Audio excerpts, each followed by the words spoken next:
This segment of the news is brought to you by Sun Oil Limited. Welcome back. China Construction America and its related business entities are being sued in New York State Court for alleged wrongdoings, including engaging in massive fraud, malicious acts of deceit, and interference and breaches of contract as a part of a multi-year self-enrichment scheme related to the Baha Mar Resort project. The lawsuit, which was filed by Baha Mar project's original owner, BML Properties Limited, the vehicle of the original developer Sarkis Ismailian, highlights what they call CCA's ongoing and intentional misconduct. According to the lawsuit, the scheme was based on CCA's efforts to falsely create the appearance that it was working toward an on-time and on-budget opening in December 2014, while knowingly and fraudulently concealing its real intent to not construct the project on time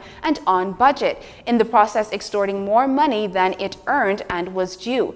The lawsuit also revealed that in 2012, with a significant out-of-the-ground construction and with first floors about the foundations were being constructed, CCA knew that it would be unable to build the project on time in accordance with the plans because they could not commit the necessary workforce. The court documents made clear CCA's entirely undisclosed and fraudulent intent in 2012 included a plan to delay opening of the project until it could negotiate its way out of the disputes it knew would arise. As a result of the court action filed, CCA may face over $2.25 billion in liability for misleading and defrauding BML Properties and depriving it of its investment.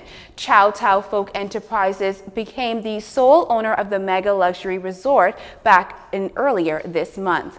Now, in news from the crime beat, police are seeking the public's assistance in solving a Christmas homicide that left a 25-year-old resident of Elizabeth Estates dead on Boxing Day.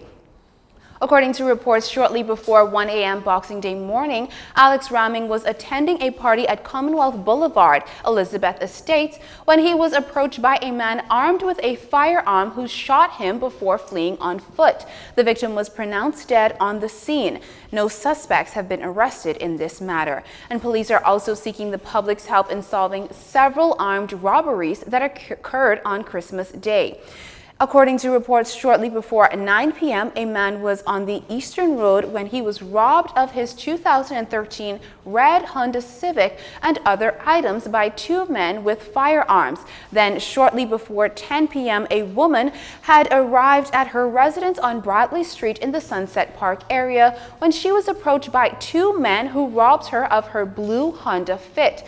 Police are asking anyone who may have information regarding these crimes to contact the police at 919 or Crime Stoppers at 328-TIPS. And finally, police over in Grand Bahama making a firearm and ammunition arrest early Tuesday morning.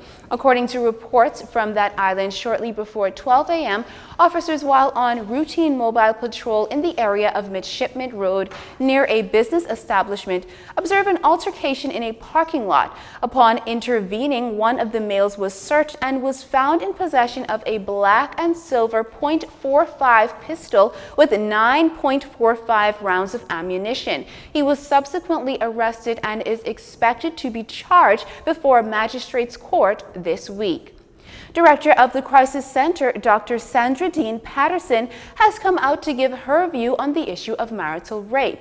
She commented that marital rape is real and said that everyone, men, women, and children, have a right to live a life free from violence and be protected under the law. She said that in today's Bahamas, while married women living with their husbands do experience protection when that husband beats them physically or otherwise abuses them, that same protection for sexual assaults is not recognized. Dr. Patterson said that marital rape is real and it must be named as behavior that is inconsistent with human rights and healthy relationships within marriage. She further noted that the hope of the Crisis Center is that the government will take the opportunity to develop a comprehensive domestic and sexual violence act which looks at all issues where persons are not protected under the law. Our final stories are straight ahead.